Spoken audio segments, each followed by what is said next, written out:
কয়েকদিন ধরে আবারও একটানা অনেকদিন বৃষ্টি থাকার কারণে নদীর পানি আবারও বেড়ে গিয়েছে। আর সকাল থেকে অনেক রোদ উঠেছে, তাই ছোট ভাইদের নিয়ে মাছ ধরবো বলে আজকে এসেছি নদীর পাড়ে। ভিডিওটি ভালো লাগলে অবশ্যই চ্যানেলটিকে সাবস্ক্রাইব করবেন। তো চলুন দেরি না করে ভিডিওটি শুরু করা যাক।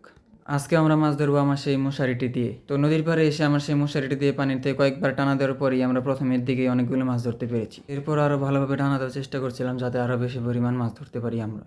এই পানিগুলো নতুন পানি হওয়ার কারণে নদীর পানিতে অতটাও মাছ ছিল না। এই পানিগুলো বৃষ্টির কারণেই এভাবে বেড়ে গিয়েছে। মূলত নদীর পানি যখন কমে যেতে থাকে তখনই নদীর পানিতে মাছের সংখ্যা বেড়ে যায়।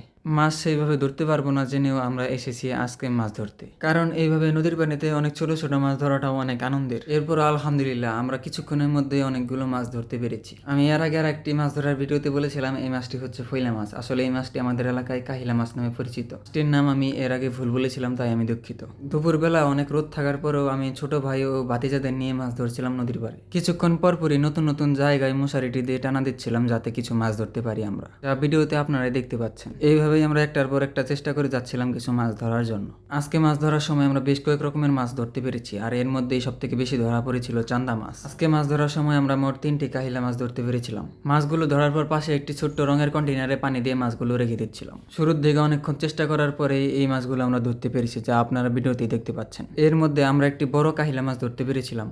এই মাছগুলো ধরার পরও আমরা আবারও চেষ্টা করে যাচ্ছিলাম যাতে আরও কিছু মাছ ধরতে পারি। এইবার আমরা অনেক বেশি জায়গা জুড়ে জালটি টানা দেওয়ার চেষ্টা করছিলাম। এইভাবে অনেক বেশি জায়গা জুড়ে জাল টানা দেওয়ার পর আমাদের জালে অনেক কিছুই উঠছিল। শুধুমাত্র মাছই উঠছিল না আমাদের জালে, আর আমাদের জালে অবশেষে আমরা 2টি ক্যাশ মাছ ওঠাতে পেরেছি।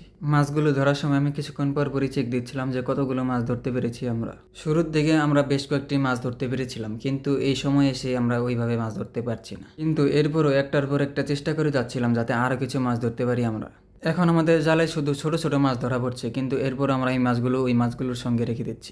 এরকমই আমরা অনেকগুলো ছোট ছোট মাছ ধরে জমিয়ে জমিয়ে অনেকগুলো মাছ বানিয়ে ফেলেছি এই মুহূর্তে। মাছগুলোকে দেখতে মাশাআল্লাহ অনেক ভালো লাগছিল আমার কাছে। বেশ অনেকক্ষণ ধরেই এই রোদ্রের মধ্যে আমরা মাছ ধরছি, তাই এখন ঠিক করেছি আর কয়েকটি টান দিয়েই আমরা বাসায় চলে যাব। তাই এই শেষ মুহূর্তের টানগুলো আমরা আরও বেশি জায়গা জুড়ে দিব যাতে আরও বেশি মাছ ধরতে পারি আমরা। আর এই টানগুলো আমরা ঘাস দিয়ে দেওয়ার চেষ্টা করব যাতে ঘাসের মধ্যে থাকা মাছগুলো আমাদের জালে ধরা পড়ে। শেষ মুহূর্তের টানগুলো আমি অনেক ভালোভাবে দেওয়ার চেষ্টা করছিলাম যাতে একটি মাছও জাল থেকে বেরিয়ে যেতে না পারে। এত ভালোভাবে টানা দেওয়ার পরও আমাদের জালে সেইভাবে কোনো মাছ উঠছিল না, তাই ভাবলাম আজকের মাছ ধরা এই পর্যন্তই। আজকে আর মাছ ধরবো না, এই মাছগুলো নিয়ে আমি বাসায় চলে যাব। বাসায় আসার আগে আমি আর অনেকক্ষণ ছোট ভাইদের সঙ্গে নদীতে গোসল করেছি। নদীর পানিগুলো বৃষ্টির পচা পানি হওয়ার কারণে শরীরে অনেক চুলকাচ্ছিল, কিন্তু এরপরও আমি নদীতে গোসল করছিলাম অনেকক্ষণ ধরেই। ইনশাল্লাহ আরও কিছুদিন পরে আমি আবার ওই নদীতে মাছ ধরে আপনাদেরকে দেখাবো। আমার ভিডিওটি ভালো লেগে থাকলে অবশ্যই আমার চ্যানেলটিকে সাবস্ক্রাইব করবেন। সকালে আমার চ্যানেলের পাশে থাকবেন। সকলেই ভালো থাকবেন। আসসালামু আলাইকুম ওয়া রাহমাতুল্লাহ।